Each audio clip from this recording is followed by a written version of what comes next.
السلام علیکم، ایک نئی معلوماتی ویڈیو میں میرے یوٹیوب چینل پر خوش آمدید سامعین۔ میں نے اپنی لاسٹ 2 ویڈیو میں یمن میں موجود حوثی باغیوں اور لبنان میں حزب اللہ پہ بات کی تھی، اور ساتھ میں ان جماعتوں کی آرم سٹرینتھ اور آئیڈیالوجی کے حوالے سے بھی کچھ چیزوں کو زیر بحث لایا تھا۔ فلسطین میں جاری جنگ میں ڈائریکٹلی انوالوڈ جماعت حماس آج کی اس ویڈیو کا مین ٹاپک ہے۔ اس ویڈیو میں ہم دیکھیں گے کہ حماس کیسے معرض وجود میں آئی، حماس کی آرم سٹرینتھ کیا ہے، حماس کیسے کام کرتی ہے، اور کیا اسرائیل کی ایک خاصی طاقتور آرمی کے سامنے حماس کچھ کر پائے گی۔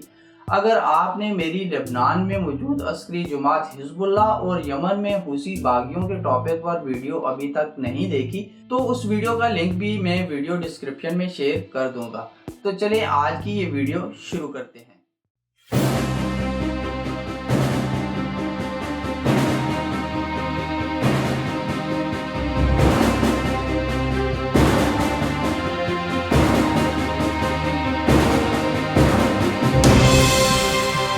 اسرائیل فلسطین کا ایشو کنسیڈریبلی کافی پرانا ہے، مگر حماس ریلیٹیولی ایک نئی جماعت ہے جس کا مین مقصد فلسطین میں اسرائیل کے خلاف آرمڈ ریزسٹنس اور اسرائیل کے زیر اثر فلسطینی علاقوں کی آزادی ہے۔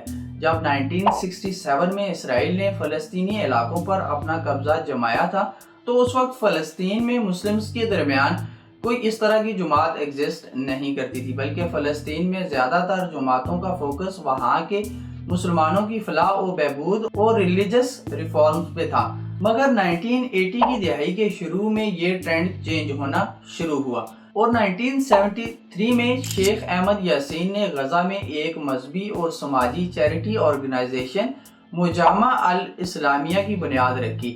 اب یہاں ایک انٹرسٹنگ بات یہ ہے کہ اسرائیل نے خود اس جماعت یعنی مجامع الاسلامیہ کو فنڈ کیا ہے، جو آگے چل کر حماس بنی۔ مگر وہ کیسے؟ جب اس جماعت کی بنیاد رکھی گئی تو اسرائیل کے تھنک ٹینکس نے یہ سوچا کہ وہ یاسر عرفات کی PLO جو کہ ایک سیکولر نیشنلسٹ پارٹی ہے، اس کو اس ریلیجس اسلامک جماعت سے کاؤنٹر کر لیں گے، مطلب ڈیوائیڈ اینڈ رول۔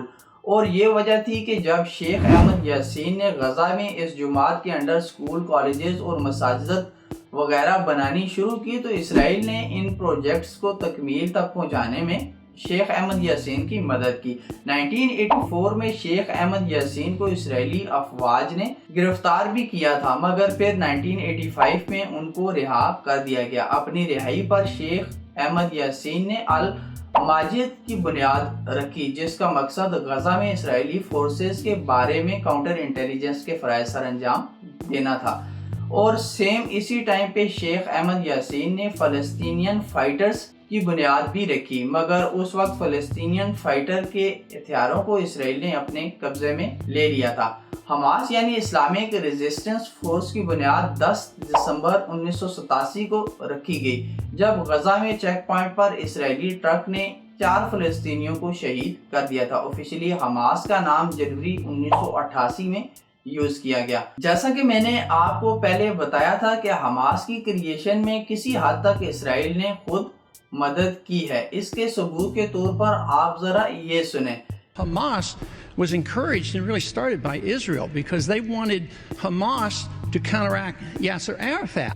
یہ رون پال کانگریس مین ہیں جو اس بات کا اعتراف کر رہے ہیں کہ حماس کی کریشن خود اسرائیل نے شروع کی تھی تاکہ وہ حماس کو یوز کرتے ہوئے یاسر عرفات کو کاؤنٹر کر سکے۔ اس کے علاوہ غزہ میں اسرائیلی ملٹری گورنر بریگیڈیئر جنرل یتسک نے نیو یارک ٹائمز کے رپورٹر کو ایک بیان میں بتایا تھا کہ انہیں اسرائیلی گورنمنٹ کی طرف سے بجٹ ملا کرتا تھا جو وہ پھر غزہ میں مساجد کو دیا کرتے تھے۔ اسی طرح بہت سارے ایسے ریفرنس ہیں جن سے اس بات کا اندازہ لگایا جا سکتا ہے کہ اسرائیل نے حماس کی کریشن میں مدد کی تاکہ وہ مسلمانوں کو آپس میں لڑائے رکھے۔ وہ الگ بات ہے کہ اسرائیل نے جو پلان کیا تھا وہ سارے کا سارا سکسیسفلی امپلیمنٹ نہیں ہو سکا، اور حماس کے معاملے میں اسرائیل کو منہ کی کھانی پڑی۔ 1990 کی دہائی سے حماس اسرائیل فلسطین کانفلکٹ میں میجر پلیئر ہے۔ حماس نے 1993 میں Israel PLO letter of mutual recognition کا بھی انکار کیا، اور PLO اور اسرائیل کے درمیان ہونے والے اوسلو اکارڈز کو بھی حماس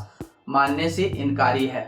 حماس کا یہ ماننا ہے کہ وہ اسرائیل کے خلاف اپنی آرمڈ ریزسٹنس جاری رکھے گا یہاں تک کہ وہ ایک خود مختار فلسطین حاصل نہیں کر لیتے۔ حماس نے 2006 میں ہونے والے فلسطین الیکشن میں بھی کامیابی حاصل کی تھی اور فلسطین لیجسلیٹو کونسل میں بھی وہ میجورٹی میں رہے ہیں۔ حماس نے غزہ کا کنٹرول 2007 میں حاصل کیا جب انہوں نے فلسطین ہی کی فتح پارٹی کو سول وار میں شکست دی، اور اس وقت سے اب تک حماس پورے غزہ کو کنٹرول کرتی ہے۔ اسماعیل ہانیہ حماس پولیٹیکل بیورو کے چیئرمین ہیں جو ابھی قطر میں رہائش پذیر ہیں۔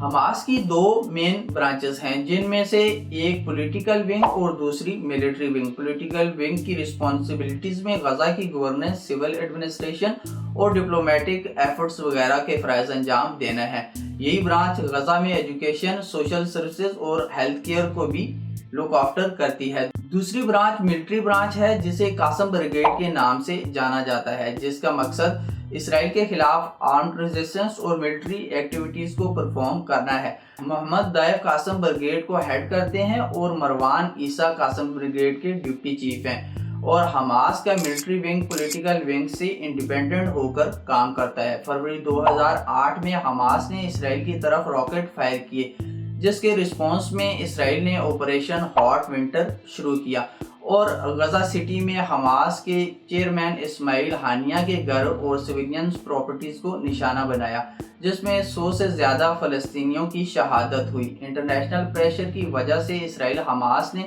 ڈائیلاگ شروع کیے اور 19 جون 2008 کو دونوں پارٹیز کے مابین سیز فائر ایگریمنٹ سائن کیا گیا، جس کے حساب سے اسرائیل غزہ پر ایئر سٹرائک اور کسی طرح کا اٹیک نہیں کرے گا اور بدلے میں حماس بھی اسرائیل کی طرف راکٹ فائر نہیں کرے گا۔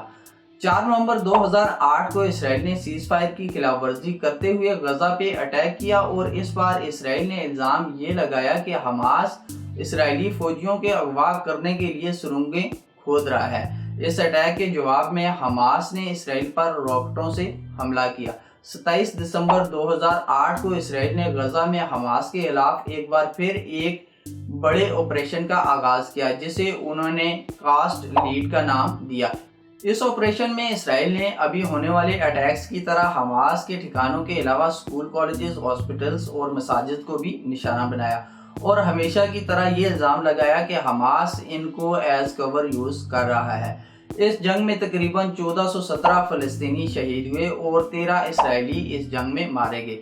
اس کے بعد بھی اسرائیل حماس ایک دوسرے پر حملہ آور ہوتے رہے ہیں مگر ان حملوں کی شدت اتنی زیادہ نہیں تھی۔ 8 جولائی 2014 کو ایک بار پھر اسرائیل نے غزہ میں حماس کے خلاف آپریشن پروٹیکٹیو ایج شروع کیا جس میں اسرائیل نے ایک بار پھر سویلینز کو بھی نشانہ بنایا۔ اس بار تقریباً 2205 فلسطینیوں کی شہادت ہوئی۔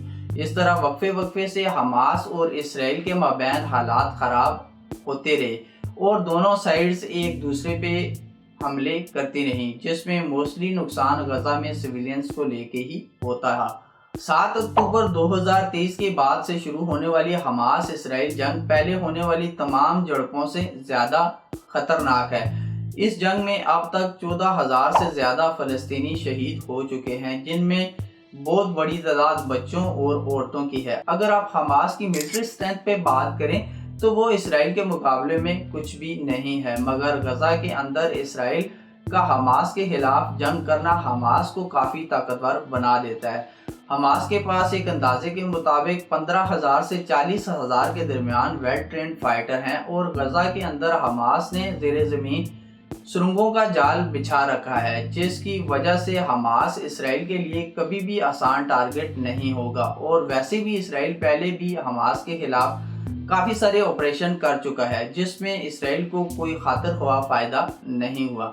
آپ کے خیال میں حماس کا 7 اکتوبر کو اسرائیل پہ حملہ کرنا کیسا ہے، اور کیا حماس اس حملے سے جو کچھ اچیو کرنا چاہتا تھا وہ کر پایا ہے؟ اپنی رائے کا اظہار کمنٹ میں ضرور کریے گا۔ اگر آپ کو ویڈیو پسند آئی ہے تو اس ویڈیو کو لائک اور شیئر ضرور کریے گا، اور اگر آپ نے میرا چینل ابھی تک سبسکرائب نہیں کیا تو میرے یوٹیوب چینل کو سبسکرائب بھی ضرور کریے گا۔ Until next time, take good care of yourself and those around you. اللہ حافظ۔